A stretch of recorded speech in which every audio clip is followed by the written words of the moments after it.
take a collective breath. And then let it out and just kind of notice what your body's wanting to do. It's not sit here and listen. I can guarantee that. So I want to acknowledge and own the parts of me that are like, I get you guys, because that's huge.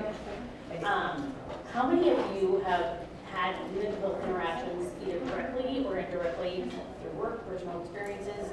Go ahead and raise your hand. Okay, for those of you that aren't raising your hand, you lived through COVID, so go ahead and raise your hand. I'm kidding. Mental health is all around us and it impacts us all in a very, very different way. Even though we've experienced different things that might be similar, our experiences and our perception of the event aren't the same. So for us to say, well, I understand what you're feeling, or I know what you're meaning, you might know parts of it, but you don't know the whole thing. So objective today, we're going to go over the mental health concerns. We're going to look at the biological, the nervous system, and the social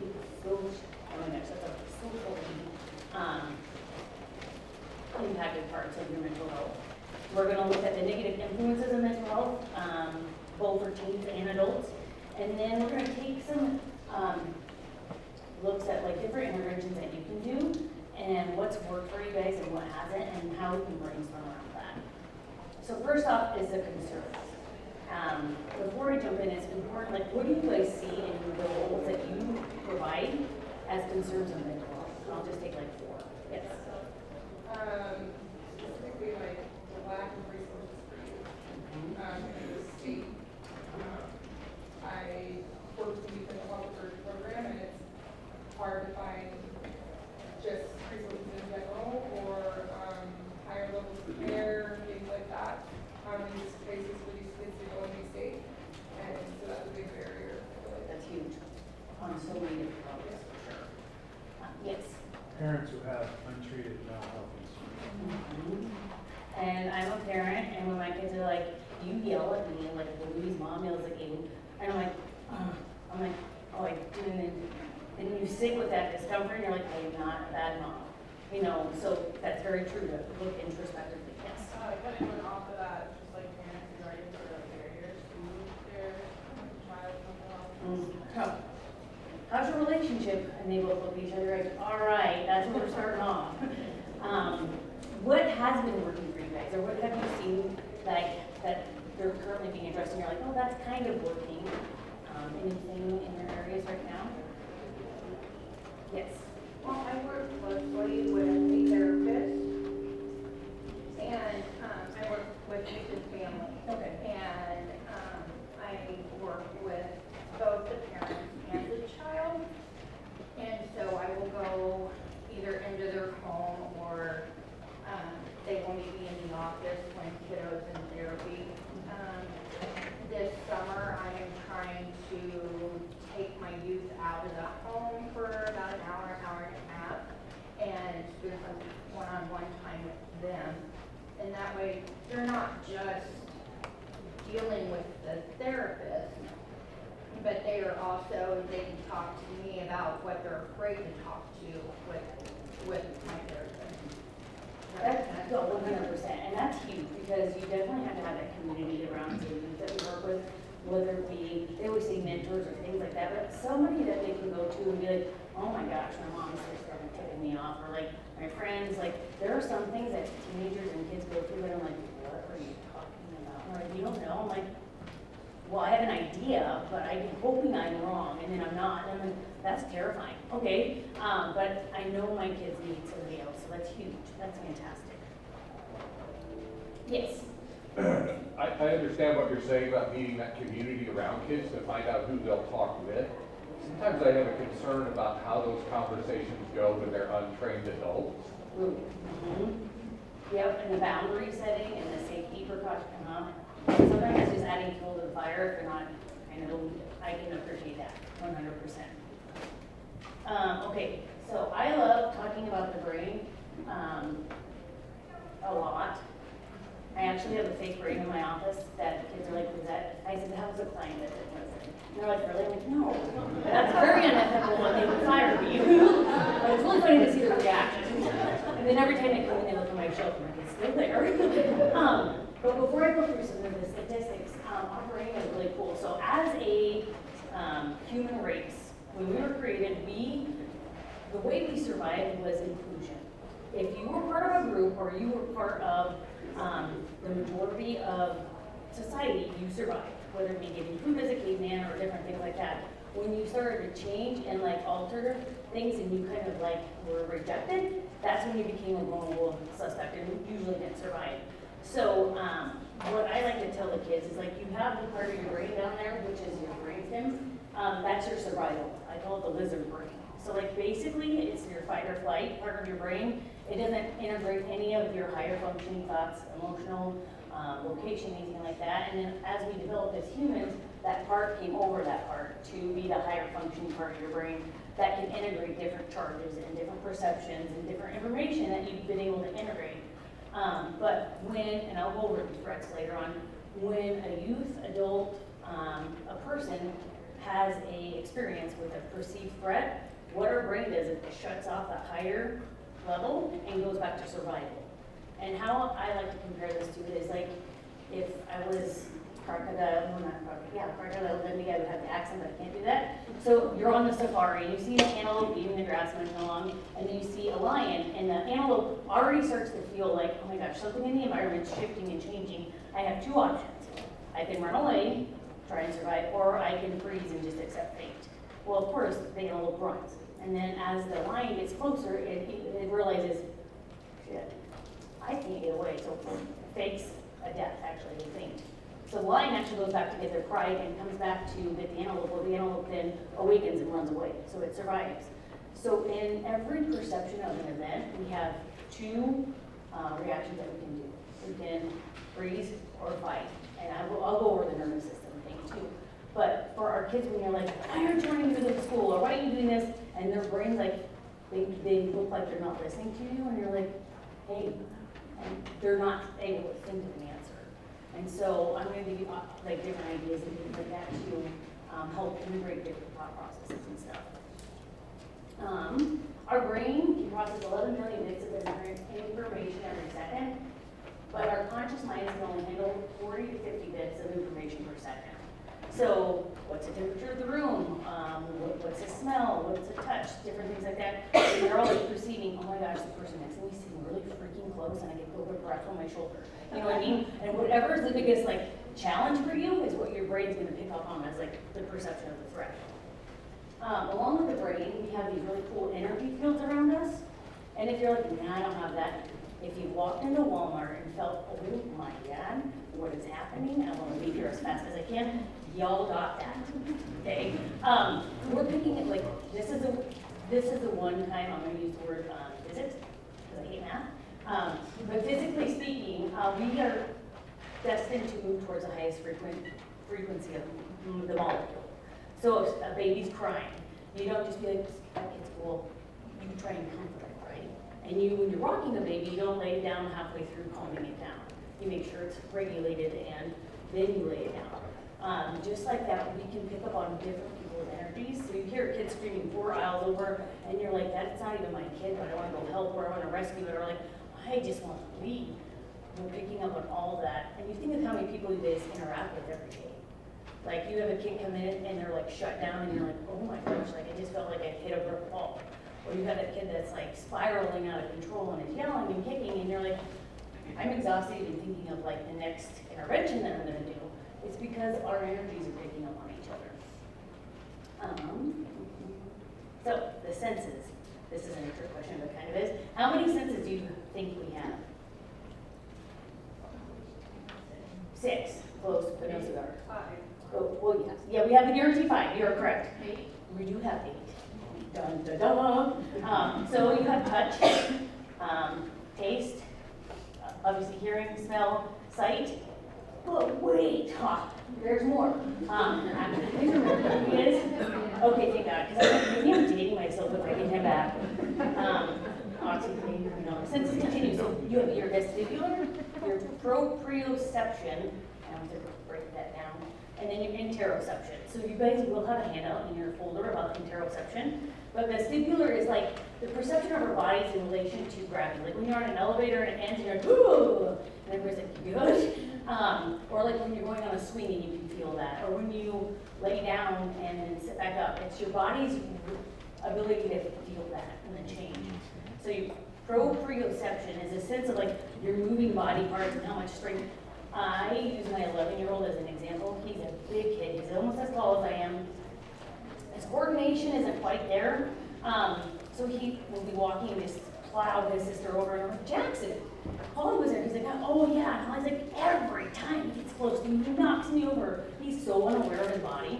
But it's like when you're walking on rocks and you had something where it creates a balance and difference, it's this sense that's kind of impacted. Like you're not gonna be like, oh, I can walk like nimbly on the rocks. It's like, oh, I can make sure that my eyes and my body and I don't exert too much and then fall into the pool. But that's that example. And then interoception, the ability to pick up on what other people are feeling. We talk about the energy field, but this is the ability to be like you, as a therapist, sometimes my clients or husbands, boyfriends, whatever, I give you kudos because when girls are like, I'm fine. Y'all know we're not fine really yet.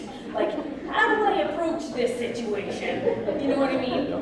Or a coworker's like, you look stressed, I'm fine. And you're like, that's not what I'm feeling. So when I name something that my client's feeling, I'm like, man, it feels like you want to say more. And they're like, well, blah, blah, blah, blah. I'm like, ooh, okay. But then other times I'll name it and they're like, no, I don't feel that. But checking in with the way you're feeling mirrors the way they're feeling most of the time.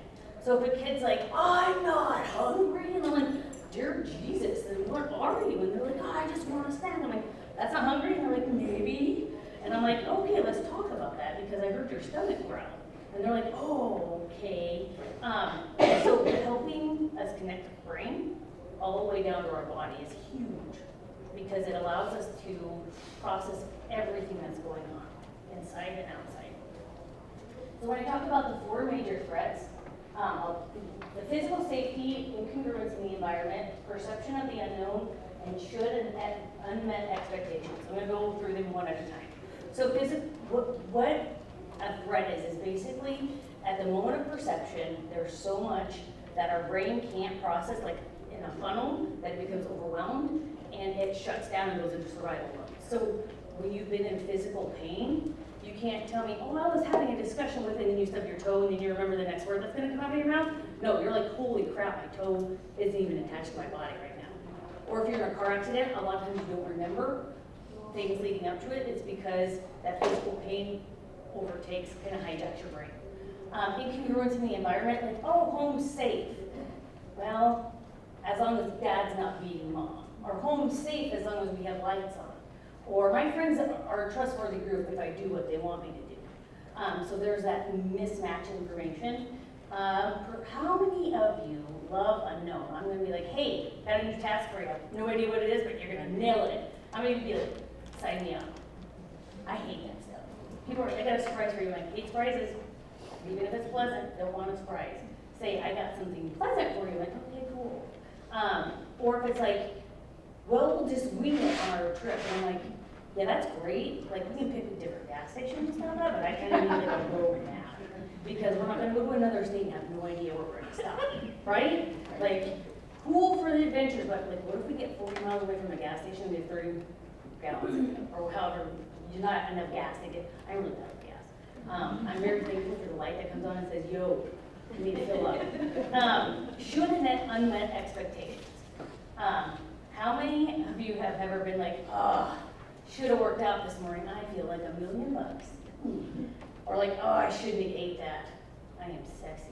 No, when we say I should, could, would, we dysregulate our nervous system because we're setting the bar so stinking high that we can't attain it. So when we say to kids, I really wish you would have, or man, you should have done this, we're setting that expectation for them to feel rejected and dysregulated. A lot of times you hear parents that were jocks and love sports and they have this little tiny child that's not going to be a very good athlete, but they can read books and they're a scholar. Man, you just need to try harder. You need to lift more weights. You should be more what I want you to be than what you are. So that's a care less relationship. So I care less about you and your wants, and I care more about me. And so then you have a careful relationship, and that's, I know I want to be accepted and included, so I'm gonna be more like what their expectation is, whatever that may be, and I'm gonna just ignore everything that's important to me, so I fit in, and I'm okay. And then you have a caring relationship, like, okay, I don't understand Roblox, this is actually a real life example. No idea about Roblox, you can sit down, you can go through it with me 17,000 times, and I'm still not gonna have any idea what the point of it is, because there is no point, in my brain. Mario, you got the flag at the end, and you were, yes, you felt satisfaction, this is just like chaos.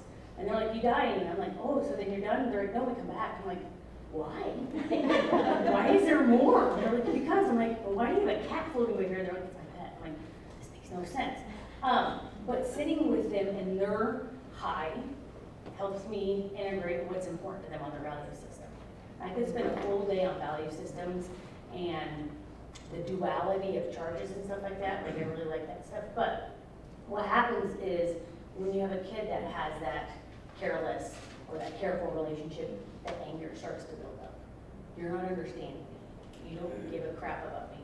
You say you love me, but none of your actions, words, support back that up. And so then you see the explosions. But also as an adult, it's really hard for us to check in and be like, I want you to be a successful athlete, academic, or whatever, but that's not what you are. So we kind of grieve that almost like as a parent or as a caregiver. And like we have this idea, and so we have to work through that. Sometimes that's big for us, and it's uncomfortable, and we have to identify those emotions floating around within us. And so the awareness creates a lot of different charges that come up. So when you think of a teenager, what do you think of? Right? Okay, so somebody's like, oh my God, I'm like, ew. No, I'm kidding. And then my clients have no idea who they are. I'm like, oh, let's Google this right now. So yes, there are teenagers that still exist like this, and kids are like, I ain't never gonna be like that. I'm like, pump the brakes, because the same moment we're judging them, there's a place where we're reflecting what we don't like. So I want to be accepted by the preppy girls, but I'm not fitting in, so I'm going to be a jerk to my little brother. So there's always a part of our life that's mirroring that. Like, so teens today, I feel like are a complex unit. They're going through, their ability to disconnect is so challenging because they're like, yeah, I turned my phone off. But do you turn your phone off? Because you're dinging and you're buzzing, and I know you set your notifications, but I know you're like, oh, Frank is texting me, or like, this is my Instagram notification. You're not shutting up. And so then you're constantly doing different things and not allowing your brain to reset and basically heal and integrate all the information. But teens are going through a lot of different things, and a lot of things that are uncomfortable to talk about, because we talk about parents and mental health and stuff like that, but also like sex and stuff like that. There's a lot of parents that are like, oh, you know, it just happens. And I'm like, I had one girl who thought if you drink, I'm not even kidding you, if you drank an entire carton of orange juice, you wouldn't get pregnant. And I looked at her like, you're gonna shit your pants. That's 100% sure you might be pregnant, but you wouldn't have diarrhea. And she's like, that's what one of my friends says. I'm like, that's the worst advice I've ever heard. I said, if you were a pirate in the Caribbean, you wouldn't have scurvy. Like, I'm not sure where you're getting this information from. But the fact is, like, I can't imagine what other information I'm getting. And I'm like, and they're like, yeah, these substances. I'm like, you did what with what? They're like, yeah, I couldn't feel my face. I'm like, yeah, you could have had a heart attack and die. And I'm like, I was such a loser in high school, like, because I was like, I'm gonna be the perfect kid. And people were like, what'd you do in high school? I'm like, nothing. Nothing at all. That's not true. So I kind of made the bars that come up at different times. So I wanted to show you guys the social media use, and this was gathered in 2020 prior to the pandemic. So the pink, like the bright pink ones are the kids, and the dark mauve ones are the adults. So you can see Facebook's pretty close in usage. Instagram's different. I still have never used TikTok. I tell myself, because I don't have my paperwork caught up, I'll never have my paperwork caught up, so I will probably never have TikTok. Plus, you just scroll for forever. And then Snapchat. But what are some trends or challenges that you guys have heard of on TikTok specifically? Yes. The choking challenge where you try to choke yourself out until you pass out Mm-hmm. and seeing how long it can Mm-hmm. go. Yeah, so when kids tell me that, oh yeah, I'm gonna do the choking hazard, I'm like, you can die from a hickey. And they're like, what? I'm like, if you suck hard enough and get caught on your artery right here and it goes to your brain, you're toast. And they're like, oh, I'm like, kiss wisely. No kidding. Have you guys heard about the Benadryl challenge? The Benadryl challenge? There's actually a really, really cool documentary on Netflix about it. So Benadryl, if you take it in high enough quantities, can mimic methamphetamine, which is terrible, okay? So you take 10 pills, I think, and you start to feel the euphoria and the high rise in your blood pressure, and then you if you take 20, I think that's when the hallucinations and out-of-body experience come, and if you take 40, that's when your organs start to shut down, and you experience like paranoia and shaking, and you see things that are like in a different dimension and things like that, but parents have no idea what's happening, and then they take their children to the ER, and they can't help them because they have no idea what's happening. In a teeny tiny town by where I live, Kozak, 10 kids did that. They did it in a group, and I'm like, why? They're like, well, it felt cool at first. I'm like, first off, I have the opposite effect of Benadryl, so I'd be screwed. I don't know what it would do if I took that many. It does not make me sleepy, to begin with. So I'm like, and they're like, yeah, it was really cool. I'm like, why did you think it was cool? They're like, well, all of our friends are doing it. I'm like, and then my mom pops in my head, I'm never gonna say that. Well, all your friends jumped off the bridge with you, and they're like, I'm like, oh my God, my mother was just getting out of my house. But they're like, well, but then that goes back to you want to be accepted and you want to be included, and like if it's gonna cost me, well, what's the worst thing that can happen? I've also seen where you take anti-diarrheal medication and it can create a similar high. I can't remember what substance, but I'm thinking, I'm like, y'all are messing with an area of your body that you're gonna regret when you're like in your 30s. Just saying.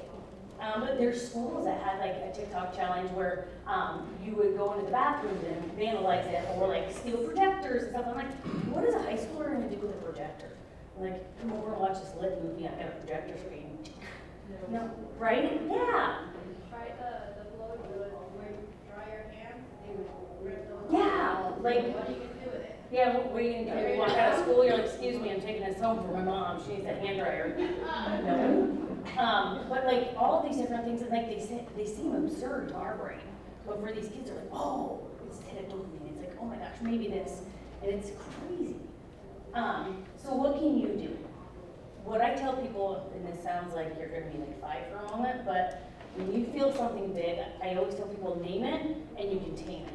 Because when you name that emotion, or you name something that's coming up, you give it yourself that control back, and the emotion doesn't have that much power. So like when you're like, I am freaking annoyed. Somebody's like, why? I'm like, actually, let me sit through this, and then I'm like, oh, it's because I'm stressed out and have a whole bunch of work to do, and one of my friends is on vacation, and I really want to be on vacation, but here I am being super cool in my office. Or like somebody's like snacking their food, and all of a sudden you're like, are you good? And they're like, geez. I'm like, I'm so sorry, that was very snappy. But it, like the annoyance, different things like that. And if you name how you're feeling, I guarantee the person or the people that you're around can identify with the part of that. Whether it be like, oh, you're right, I'm kind of annoyed. Like, can you just close your mouth? Or like, oh my gosh, I'm so tired. Different things like that. But in the folder, there's a nervous system sheet. On the front side,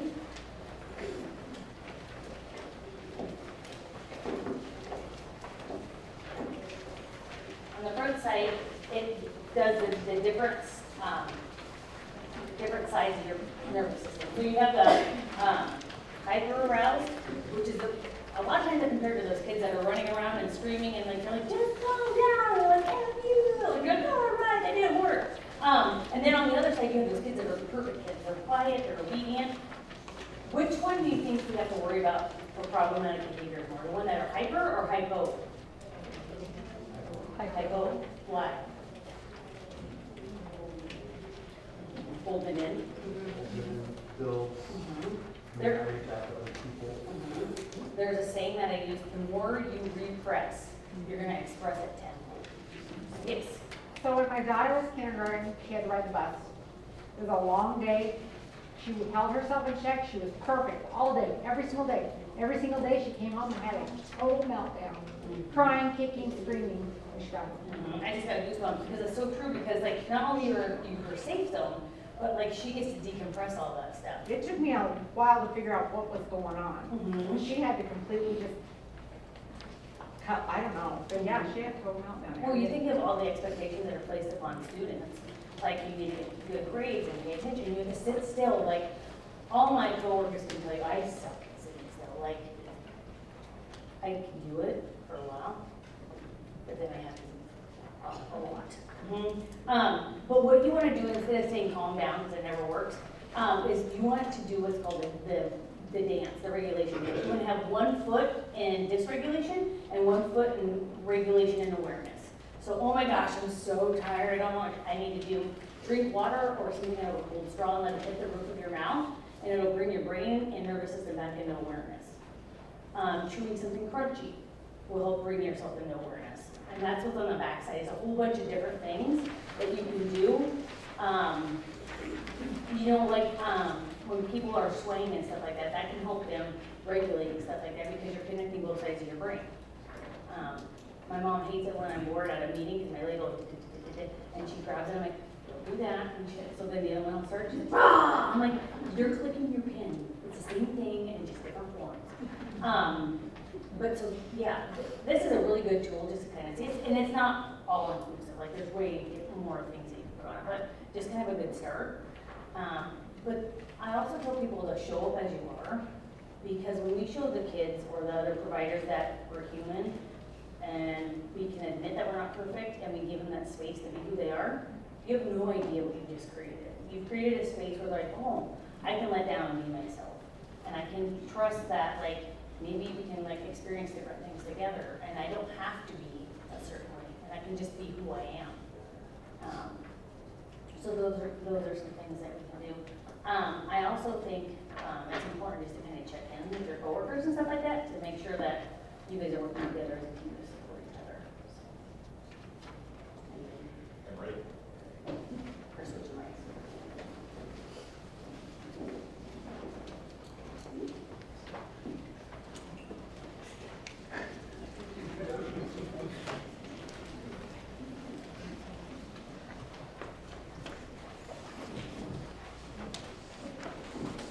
All right. Well, we're going to switch gears completely here and talk about what do we do with all of our kids with mental health issues that encounter the legal system. Yeah. Oh, yeah. Oh, that's right here. There you go. So what do we do with our juveniles that come in and may have mental health issues? How do we identify them?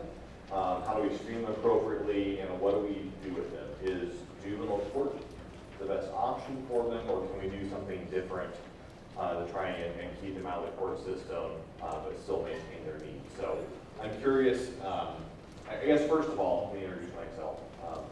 Chris Reid, so I'm from Lancaster County Attorney's Office, and we've a couple of years ago piloted a youth mental health diversion program. That's what I'm going to talk to you about here today. But I'm curious, I'd like to know my audience, I see a couple law enforcement here. Do we have any caseworkers, probation officers? Perfect. Yep. Pedicure. Mark has a couple faces. Therapist, I'm assuming. Great. Who else are we missing? Diversion. Diversion. Awesome. Public defender, great. We'll probably through this. So, Education. Anybody else? Education. Education. Perfect. Well, we are glad that you all are here. You're also going to see that you can obviously tell a therapist is half the presentation and an attorney is the second half. We can turn our slides. So, my art's entertaining. So, youth mental health diversion. What we're looking at is, can we keep some of our kids out of the court system, but still get pretty intensive mental health services so that we can hopefully fix whatever needs to be fixed and never have them come to the court system. This is a very specialized diversion program. I'll talk here in a minute about kind of all the different options that we have in Lancaster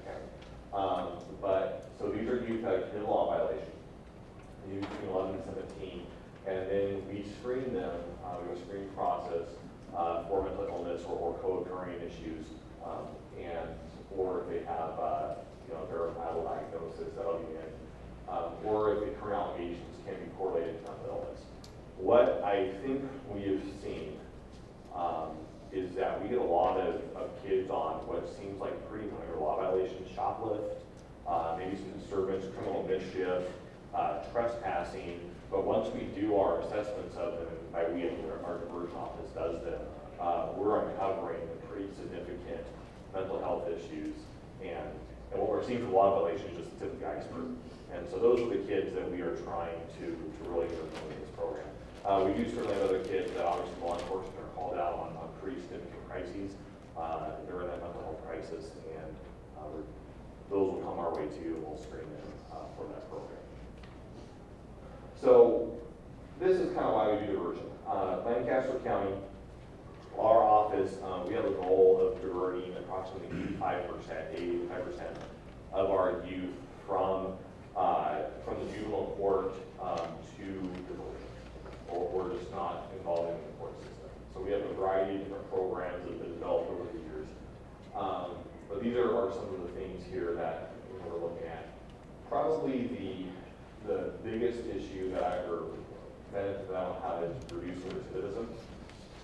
We've been working with UNL, Dr. Richard Weiner over there specifically for several years now. He's been doing a lot of research on our juvenile law violators that go through juvenile court and different metrics that he's using. One thing that we're finding is we use a tool as part of the screening process to determine if we can even file a case and even do diversion or juvenile profiling. And we found that on the kids that we say, you know what, looks like they made a dumb mistake, there's appropriate consequences at home, first law enforcement referral, we can just send them a warning letter from our office on our fancy letterhead. Says, hey, we're aware of this, but we decided not to press charges, we're not going to file anything, we're not going to do diversion. And with those kids, we have enormous success with never seeing them come through the court system again.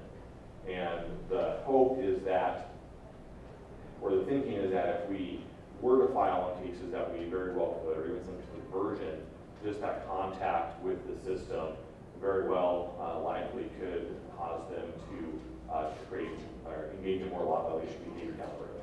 And so we're trying to avoid that. And it sounds, as a prosecutor, I go to law school, I learned how to put bad guys in jail, get convictions. I did criminal law for a number of years.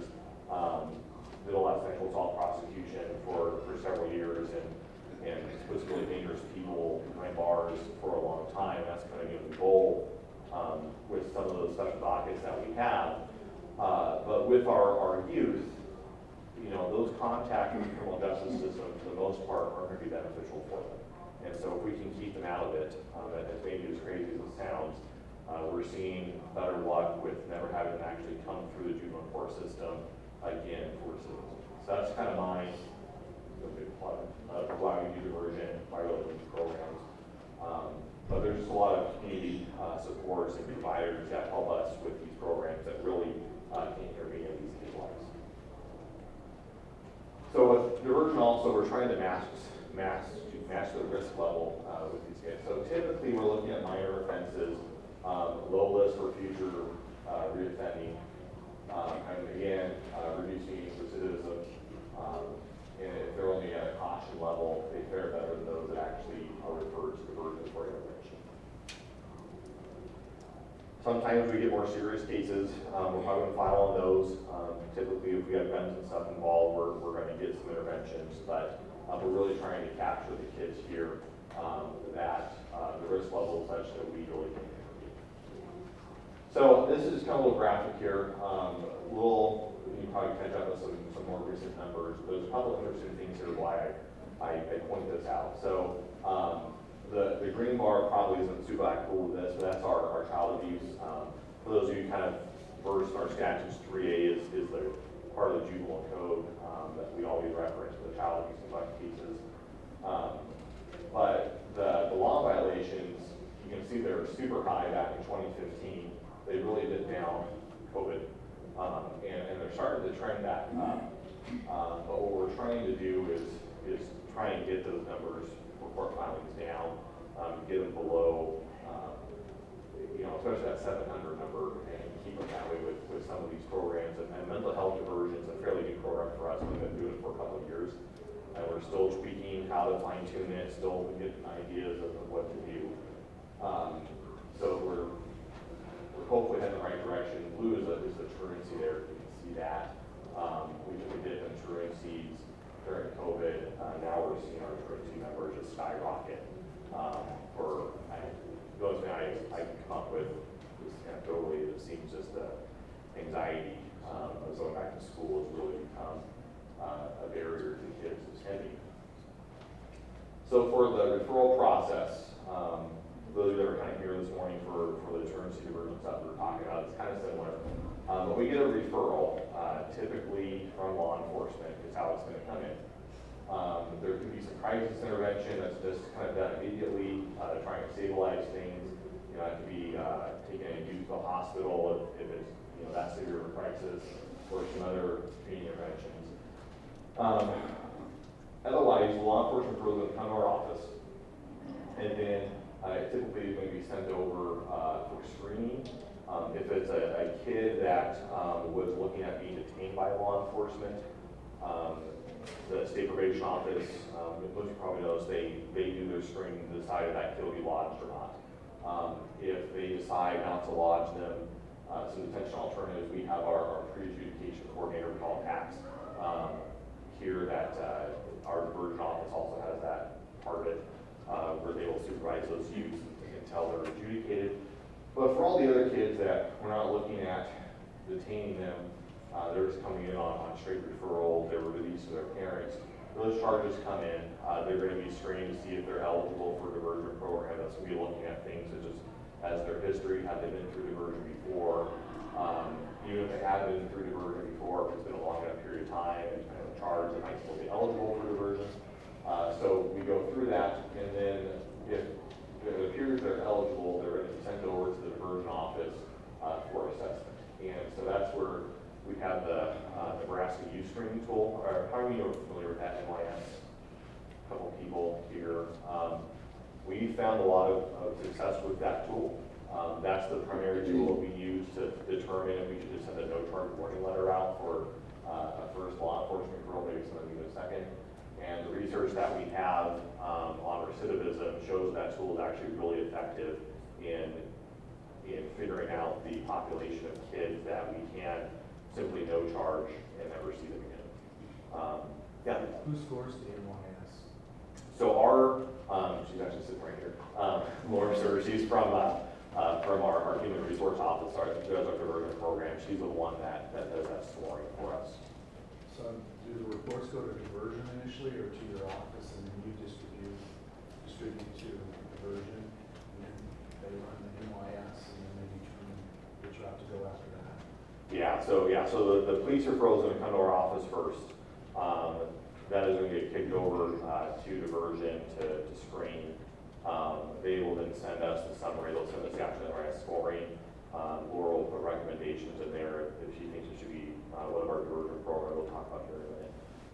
And then our office makes the decision. Honestly, we pretty much, if they're screened appropriate for diversion, unless it's a really rare case of something else going on, we're going to let them in programs. Yeah.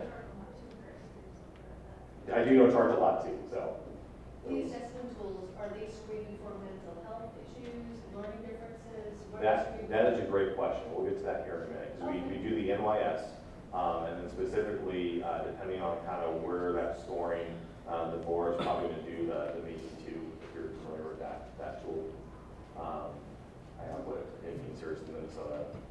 I have another slide.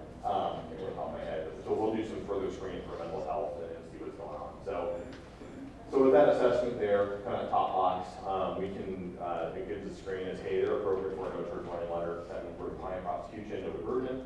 We'll send that out. Then we have our standard diversion, kind of typical diversion you would think of, where you're looking at, maybe reflection paper, community service, paying back restitution, maybe some kind of decision-making classes beyond diversion for a couple that have intensive diversion, secondary diversion, typically gear a little bit more towards substance use issues, and that's giving kids a second chance at diversion, depending on their charge. And then what I probably would say is our most intensive diversion program right now would be mental health diversion. I think secondary and diversion is kind of, it is obviously more intensive called diversion, but I think our mental health diversion is just a little bit more refined for mental health and a little bit more robust with the services we're providing. So that's kind of the process then. Obviously, if they don't complete the diversion requirements, I will talk with the diversion case officer.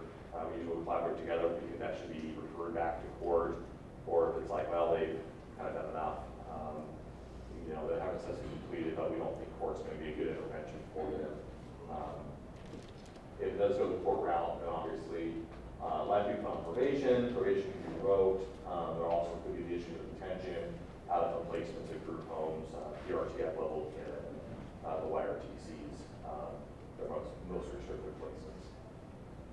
So we have kind of a tiered approach in Lancaster County to our different diversions and juvenile court. So we have first our lanes, we call it links assessment. That's something that there's no law enforcement referral. Typically it's through the schools saying, hey, this is a family that we think needs some mental health assistance. They'll say, hey, are they eligible for a links assessment? So these are going to be kids that have not touched the juvenile court system, not been on diversion. So we haven't really tried kind of a more intensive approach yet. And so we will see if we can just get into some therapy through the school with that program. We also have our truancy diversion program.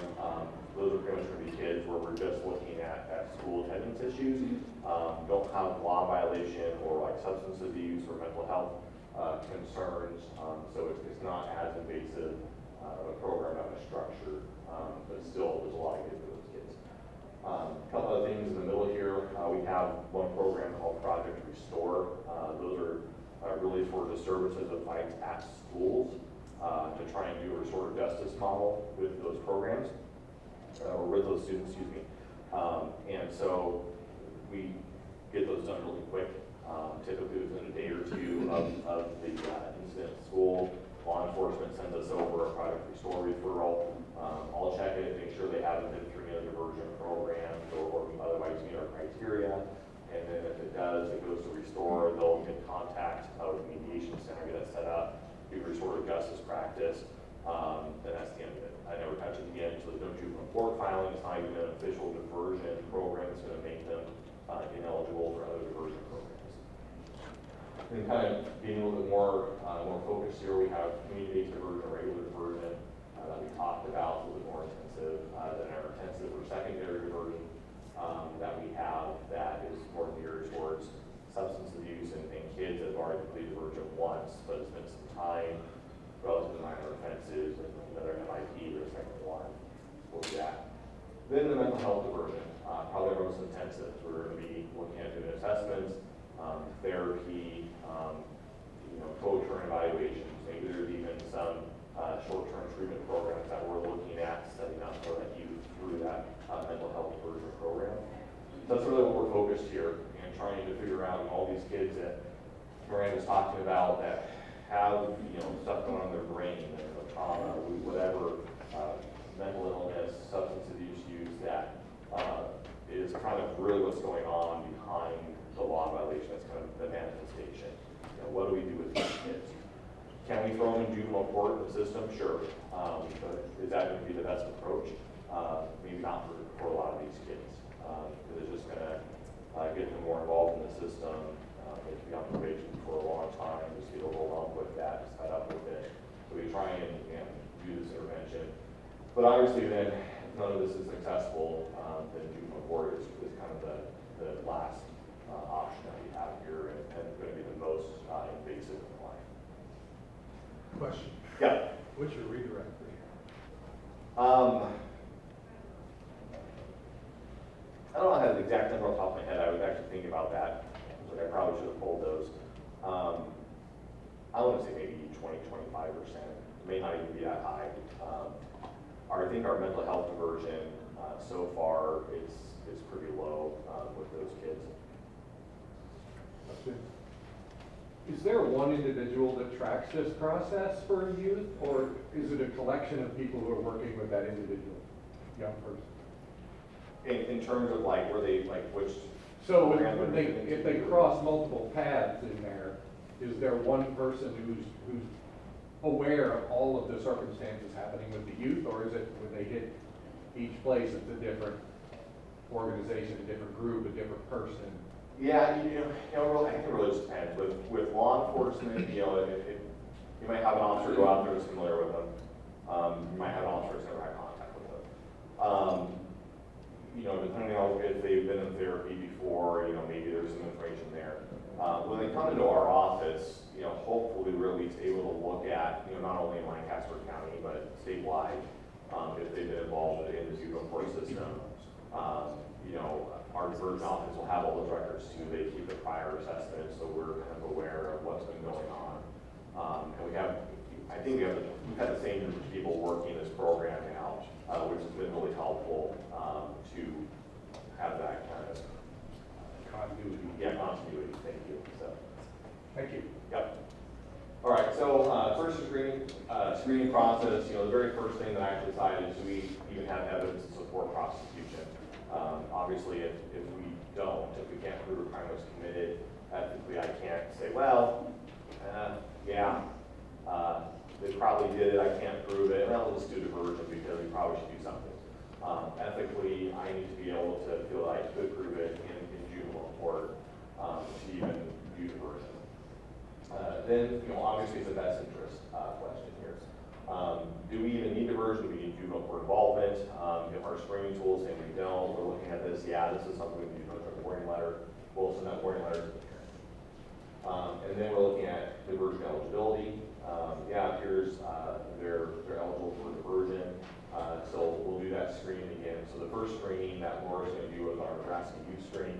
And then depending on where that scores out, what she's seeing in that, then we're going to do the Massachusetts Youth Screening Instrument, second edition of 82. We found it's a very good tool for helping. I'm going to show you some examples here in a second. Hopefully that's time.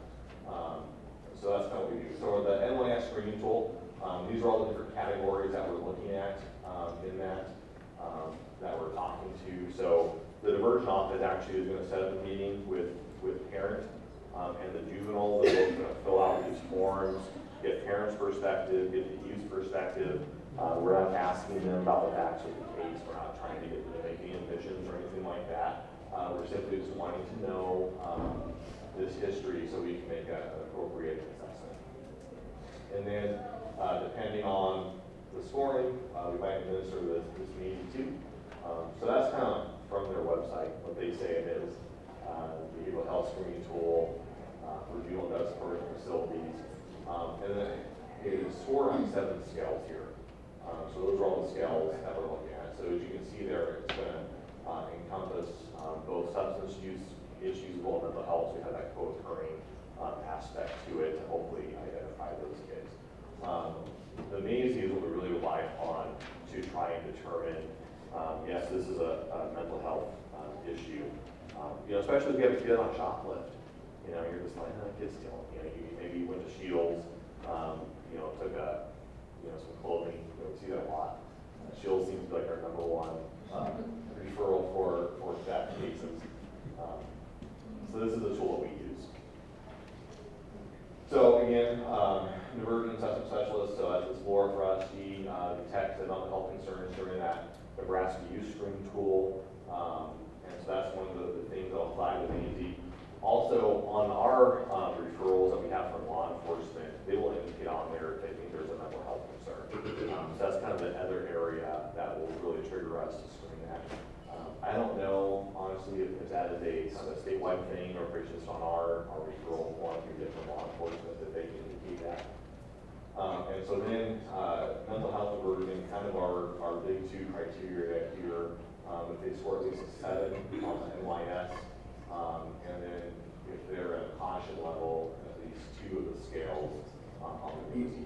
If you're curious about this, our website, the Lancaster County Attorney's Office, under our juvenile division, we have information about our mental health diversion program. A lot of this is on that website too, if you want to go look at it. So this is kind of a portion of a sample NYS, where, you know, they're asking questions about leisure, recreation, personality behavior. This isn't full, obviously. So they score, they add up all these points. This kid here scored 13, high risk. That probably is going to trigger a recommendation for some sort of diversion, if not a juvenile court filing. The other thing too, just because we screen for diversion, it might recommend that this kid's needs are so high that we need juvenile court intervention. We don't see that a lot with diversion eligible kids. County Attorney's Office has discretion to say yes to diversion or no to diversion, and we do a court filing. So we will use this tool to help us benefit. In the Maisie, this is kind of what the scoring part of it looks like here, the different categories. So we have kind of the caution level here. So this particular youth is in 3 of the caution areas. So that's going to probably trigger a mental health diversion recommendation among some of the things. If they're over the warning level here, we have pretty serious concerns going on and probably something that we need to do. One of the benefits too of our diversion programs is that we can get interventions going much more quickly than if we go through the juvenile court process. Juvenile court process, typically we file, we get first appearance, family shows up, if they got notice of it. If not, we're looking at another month continuance. Once they do show up, they're going to meet with their attorney, probably for the first time there in court. Attorney's going to request a continuance. Judge will continue it, we'll come back in another month. All this time, nothing is being happened to address these concerns. And then if they want a trial, you know, it's going to take time before county do that. They might want a couple more continuances to decide what they're going to do, And next thing you know, you're looking at 5, 6, 7, 8 months after the law violation occurred before probation is really going to get moving with what they offer for services. So we can use these tools and get diversion programs going much sooner. Then we're in a better spot to intervene before things get too out of control. Yeah. Is the parent filling it out? Is there the youth? Are they both? Great question. So for the NYS, the risk assessment, I do a peer review and then do a child separately. The Maisie, I do just you. Are they reluctant to ever give you the answers to these, or? Most of the time, no. And don't know? Yeah. Great question. So this is part of the sample Maisie answers there. So these scoring, these are all the different 7 categories, so they're not going to be scored out. So once, so real fast for you, Ken, a few minutes left. How mental health diversion, how it actually works, and that's the bulk of it. Once I approve that, then they have an intake with the diversion officer. They're explaining program requirements and expectations. We then contract with CenterPoint to do all of our therapeutic services, all the bulk of what mental health diversion is. And so the expectation is within 2 weeks, they'll do their comprehensive eval with CenterPoint, looking at mental health, substance abuse, trauma, get that family history dynamics.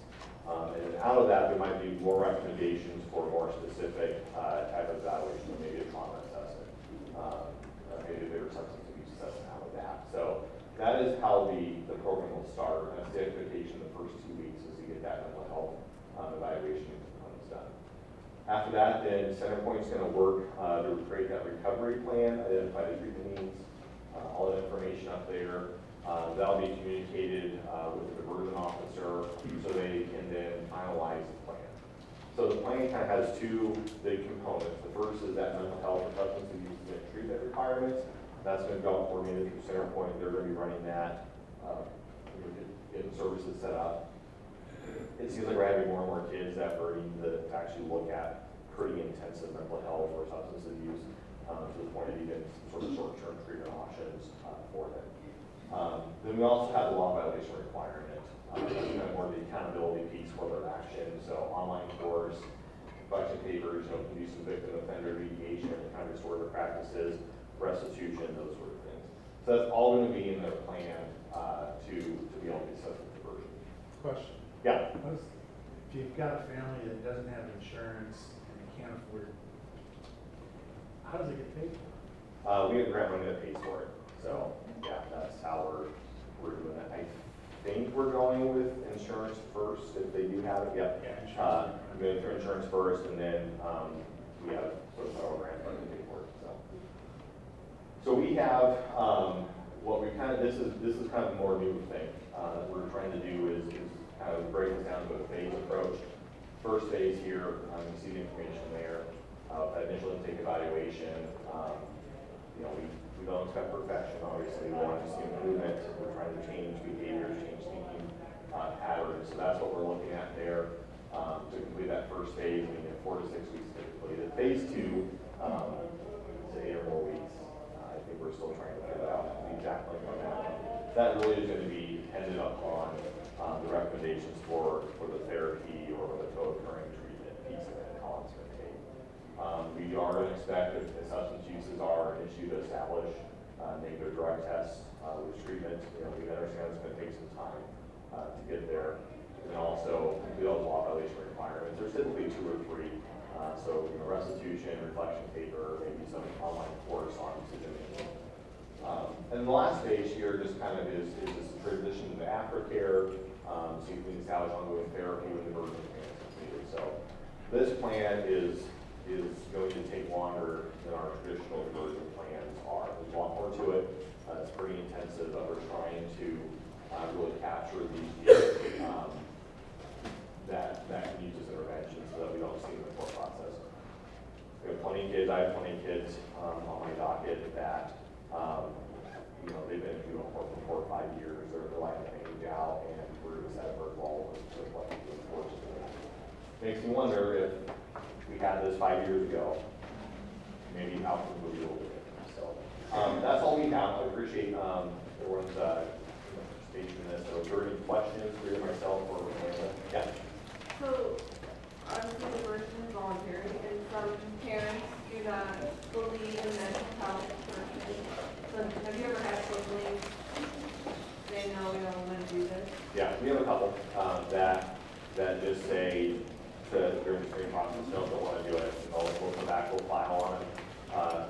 My thought process is once they meet with their attorney, if their attorney like you really should give this program a shot, and they want to do it, we'll let them do it. So if they don't want to do the mental health, can they just use the diversion? Or will you turn I it don't down? know if we've had that come up yet. So I haven't had to make a decision, but my thought is like, no, we're not gonna, if you're not gonna do that, that's why we do it. So as people are leaving, don't forget to do your email. You can just leave them on your seats.